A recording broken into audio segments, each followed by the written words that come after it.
a ship so grand, so luxurious, they called it Unsinkable. But on a cold April night in 1912, fate had other plans. Ignoring multiple iceberg warnings, the Titanic sailed full speed ahead until disaster struck. What really happened that night? What went wrong? And could hundreds of lives have been saved? Hi, friends. This is the untold mystery of how the world's greatest ship disappeared beneath the waves forever. This is the incident of 10th April, 1912. RMS Titanic, world's largest and most luxurious ship in its time. It set out on its first voyage. It was traveling from Southampton, England to New York. All kinds of people were aboard, renowned industrialists and actors, as well as immigrants, who were on their way to America in search of a better life. It was being commanded by the 62-year-old senior captain, Edward John Smith. There was a lot of excitement regarding this ship in the passengers, public, and the media. It was not only the world's largest ship, around 269 meters in length and more than 53 meters high, the luxury on this ship was awe-inspiring. In those times, it cost $7.5 million to build the ship, which, if you take inflation into account, is equal to $400 million today. The facilities and decorations inside the ship could even leave a five-star hotel behind stained glass mirrors. Ornate wood paneling, two grand staircases, heated swimming pool, a Turkish bath, an electric bath, a gym, a squash court, four restaurants, two barber shops, and a library as well. Moreover, the kind of safety features that were used to build the Titanic. This ship was believed to be unsinkable. It was a ship that could never sink. It was that safe. White Star Line was the name of the company that built this ship. The vice president of this company was so confident regarding that. He had come out in front of the public and said that this ship is unsinkable. But 2 days later, after setting out on its first voyage, on the 12th of April, 1912, Titanic began to get its first ice warnings. The Atlantic Ocean that Titanic was crossing in order to get to America was replete with ice. There were mountains of icebergs that were a danger to the ship. These warnings are not an unusual thing. The ships that sail the oceans often communicate through radio and signal the nearby ships about ice being present in their vicinity and seek caution in their path. After getting these warnings, Titanic changed its course twice to avoid danger, but it did not reduce its speed. It continued its journey towards its destination at a speed of 21.5 knots, which is equal to 40 kilometers per hour. 2 days later, on the 14th of April, 1912, there were 7 more ice warnings, but Captain Smith and his crew ignored these warnings. They did not slow the speed of Titanic. Slowly, the day draws to a close, the sun sets, and the temperature sinks. The notable thing about the night of 14th April was that the moon was not visible. Without the moon, there was no moonlight, and the visibility was low on this night. There was a crow's nest on the ship, a small platform at a height which could be called a lookout point. Someone is made to sit atop it so that they can keep watch on the track of the ship to look out for traffic or obstructions. The person sitting here has to face very low temperatures. The cold winds were blowing at a very fast pace. Moreover, it was nighttime. The cold winds make the eyes tear up, which makes it difficult to see. At 11:39 p.m., a man named Frederick Fleet was atop the crow's nest. Suddenly, he saw before himself a huge iceberg. He rang the bell thrice quickly so that the people below could be alerted, then picked up the phone and called the officers on the bridge. He screams that there was an iceberg in front of them and that the ship should be steered immediately. First Officer William heard this message and signaled the engine room that the ship should be steered in the left direction. But unfortunately, it was too late. Just 1 minute later, at 11:40 p.m., the ship crashed into the iceberg. The Titanic was a new breed of luxury life. Titanic left port of Southampton, England. Among the passengers were many of the wealthy and influential. The band plays, the gay tunes, and American red time dancers. The time was 11:40. The iceberg grazed the right side of the ship, and all of a sudden she lifted up quickly. This iceberg was not a small one. It was 200 by 400 feet in length, as big as a football field, and was so high that it was matching the crow's nest in height. Scientists estimate that the iceberg weighed as much 1.5 million tons.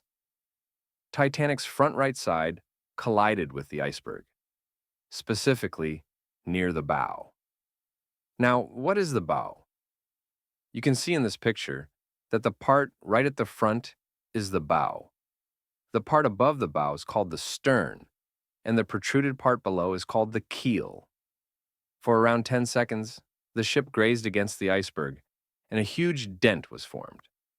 Due to this, small holes formed in the main body of the ship. You might wonder how that is possible. How can a piece of ice tear through metal? If you use the ice in your fridge, then yes, it won't cut through metal. But keep in mind the weight of a mountain of ice. It is true that even wood cannot cut through metal, but even then your metal car can crash into a tree and get deformed completely. Similarly, since the iceberg was so big and heavy, it caused massive damage to Titanic. A few seconds after collision, the ship's captain Smith and architect Thomas Andrews arrived at the site to see how much damage had the ship incurred due to the impact. When they saw, they realized that the ship would sink. They were completely shocked upon seeing this. They thought that this ship was unsinkable. At the beginning of the video, I'd mentioned that this ship was considered unsinkable, owing to impressive safety features. There were two main safety features which led to this belief. First, this ship had a double-bottom hull. The main body of the ship is called a hull. A double-bottomed hull would mean two layers. Even if the layer below got damaged, the second layer could save the ship. Second, the hull of the ship was divided into 16 separate watertight compartments. Even if 4 out of 16 compartments were damaged, the ship could still stay afloat.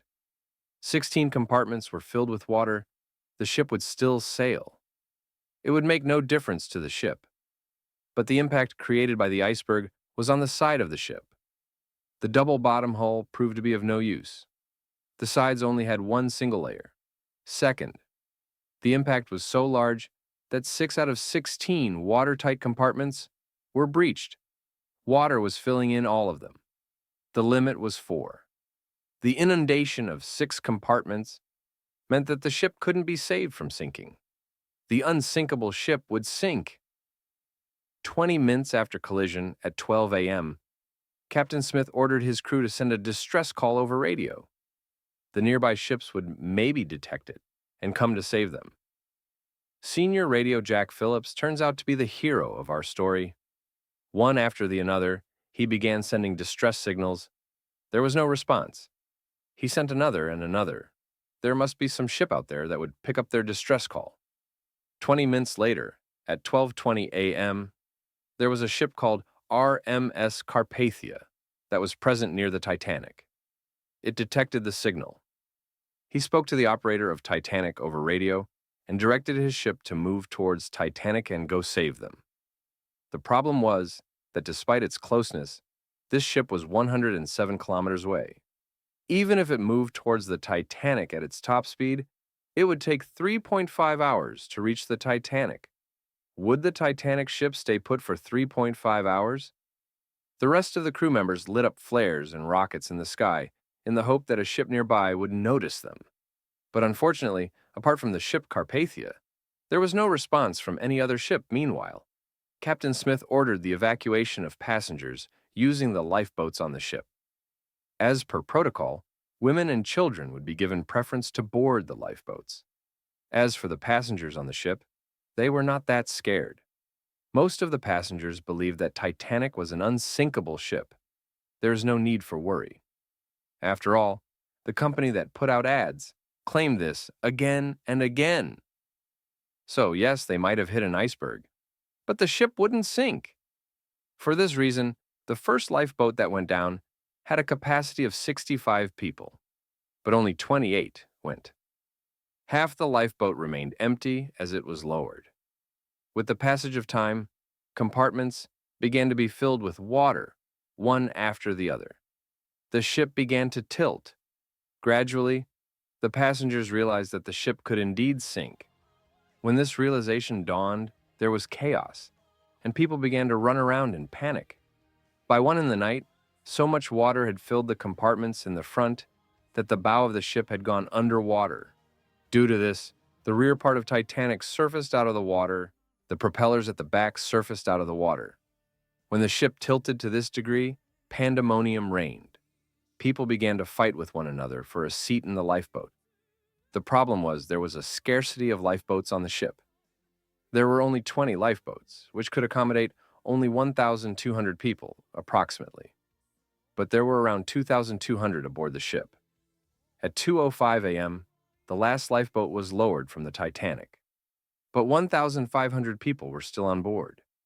In this chaos, some people tried snatching their place in the lifeboats, but some people had accepted their fate and stayed back in the ship. The end was chaotic. Everybody was crying, praying, trying to get into the few lifeboats that were left. Oh, it was pretty sad at the end. As per eyewitnesses, the ship broke into two halves at around 2:20 and then slowly began to sink. It did not take even 3 hours for the unsinkable ship to sink. Of 1,500 people aboard the ship, either drowned with the ship or the ones that knew how to swim were killed by hypothermia. The temperature of the water was -2 degrees Celsius. If you fall into the water at this temperature, you'd die within minutes due to hypothermia. It is said that the captain of Titanic, Edward Smith, stayed at the wheel until the end and drowned with the ship. Some even believe that he committed suicide by killing himself. The ship RMS Carpathia, that had set out to save the Titanic, reached this location around 3:30 to 4:00 a.m. to save the people on the ship, but it was 1 hour late.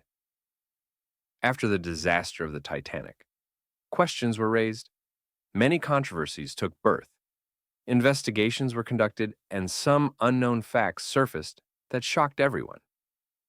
How would it feel if I say that there was another ship 37 kilometers away from Titanic that night, which could make it in time to save the passengers of the Titanic? It is true.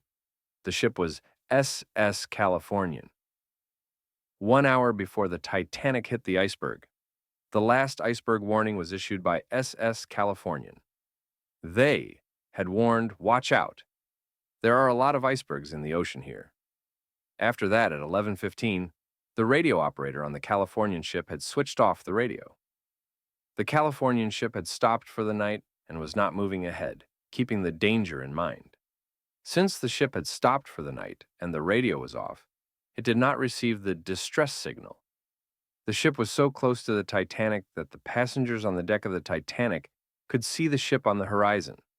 When the officers were boarding the passengers in the Titanic, one officer even remarked that he could see a ship in the distance and that it would come save them soon, and so there was no need to worry. But this Californian ship did not come even when rockets and flares were lit up. It is reported that after 12 a.m., the crew members on the Californian ship had actually seen the rockets fired from Titanic. They had even informed their captain, Stanley Lord, but the captain insisted that it was no distress signal. Rather, the rich men on Titanic who were partying had Captain Lord of the Californian ship taken the rockets and flares seriously that night. So many people aboard the Titanic could have been saved. Next morning, when they switched their radio on, they received the SOS calls from Titanic. They reached the site, but it was too late by then. They only saw dead bodies floating in the water. Both the inquiries that were conducted in this matter put the blame on Captain Lord of the Californian. But one single man cannot be blamed for such a huge disaster. Other people were responsible as well. Like the lifeboat example I mentioned, there were not a sufficient number of lifeboats because the company that made the ship thought it was unsinkable, and the lifeboats were unnecessary. Apart from that, The captain of Titanic had not even conducted safety drills. A safety drill was to be conducted on the day Titanic collided with the iceberg. But the captain canceled that because he thought they were unnecessary since the ship was unsinkable.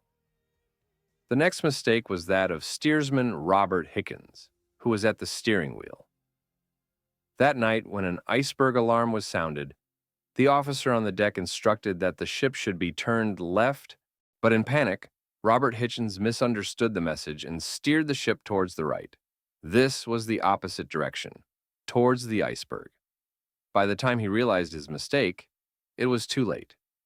British inquiry also found that Titanic was issued so many iceberg warnings, and to proceed with caution. But despite that, the ship was sailing at full speed. Why was that? Why did the captain not slow down? There are many theories behind that. A popular theory suggests that Joseph Bruce, the chairman and managing director of White Star Line, the company that manufactured the Titanic, influenced Captain Smith and pressured him that the speed of the ship be maintained. There was tremendous pressure from the company that the ship had to complete its first voyage in 6 days, so that a record could be broken, so that they could show that the Titanic was not only the biggest, the most expensive ship, but the fastest ship as well. A specific incident happened on the 14th of April at 2 p.m. when Captain Smith saw the ice warning and showed it to Joseph, that they should reduce the speed because there is an ice warning. But Joseph stuffed the paper in his pocket so that the people and the crew members did not find out. He did not want the speed of the ship to slow down. This one disaster changed this industry worldwide forever. Many new regulations and standards were set up to avoid such disasters in the future. In 1914, an international ice patrol was set up so that the oncoming ships could be alerted about the icebergs in their path. A treaty international convention for the safety of life at sea, SOLAS, was signed which set new standards regarding ships. For example, a lifeboat regulation was framed, mandating that the ships should have a sufficient number of lifeboats for every passenger. When the Titanic sank, it took more than 70 years to find its wreckage undersea. In September 1985, an American ocean explorer, Robert Ballard, and a French oceanographer managed to find the Titanic under the sea. Its wreckage was found 3,800 meters, 3.8 kilometers under the sea. Two separate pieces of the ship were found, 600 meters apart. Today, so many years later. After the ship sank, environment has started to erode the ship lying underwater. The actual ship looked like this, and today, this is all that's left of it. It has been reported that bacteria and other organisms are eating away its metal framework. It is expected that by 2030, this ship would completely disintegrate underwater. Today, even after 110 years, the fascination regarding Titanic still remains in the minds of people. In 2012, an Australian billionaire, Clive Palmer, planned that he would make Titanic to a copycat and a copycat model of the original Titanic. He even declared that it would sail on the same route. All the elements of the ship was to be constructed in the same way as the original originally. The project was set to be completed in 2016, but it has not been completed even in 2022, due to delays. It is said that people do not have interest in this project, because if an exact replica of the Titanic was made, because it would not have either TV or Wi-Fi, and nobody would want to go on it. It might be that the Unsinkable Titanic 2 might have already sunk even before it sailed.